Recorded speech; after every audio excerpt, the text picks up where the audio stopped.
મારી વાર્તાનું નામ છે બહાદુર ચકલી. એક હતી ચકલી તે રાજાને ઘેર જવા નીકળી. ત્યાં તેને કુકડો મળ્યો. કુકડો કહે, ચકીબેન ક્યાં ચાલ્યા? ચકીબેન બોલે, રાજાને ઘેર જવાજી, દાણા ખાવાજી, ફુવારામાં નાવાજી, રાણીના ખોળામાં બેસવાજી.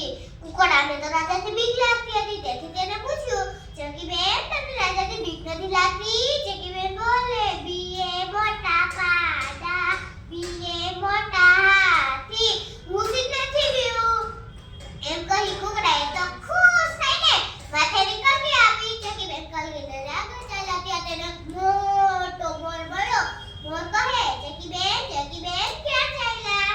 ચકીબેન બોલે, રાજાને ઘેર જવાજી, દાણા ખાવાજી, ફુવારામાં નાવાજી, રાણીના ખોળામાં બેસવાજી.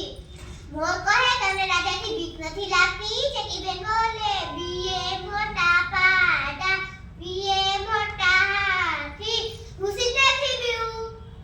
એમ કરી મોરે તો ઘણા બધા પીછા આવ્યા. પીછા લઈને ચકીબેન આગળ ચાલ્યા. ત્યાં તો રાજાનો મહેલ આવ્યો. ચકીબેન જ્યાં દરવાજો ખોલી જાય છે ત્યાં સિપાઈ રોકી લીધી. એ ચકી ક્યાં જાય છે? અહીંથી વઈ જા, નકર તને તલવાર મારીશ. આ બહાદુર ચકીબેન કાઈ બીવે. ચકીબેન તો ફર કરી ચોકીદારની પગડી પર બેસી ગઈ. ચોકીદાર તો બીને ભાગી ગયો. ચકીબેન તો રાજાના મહેલમાં આવ્યા.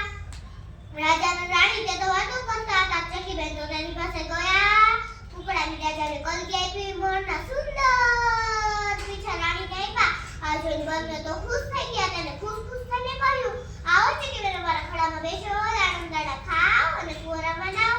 ચકીબેન તો રાજાના રાણીના ખોળામાં બેઠા, દાણા ખાધા અને ફુવારામાં નાયા.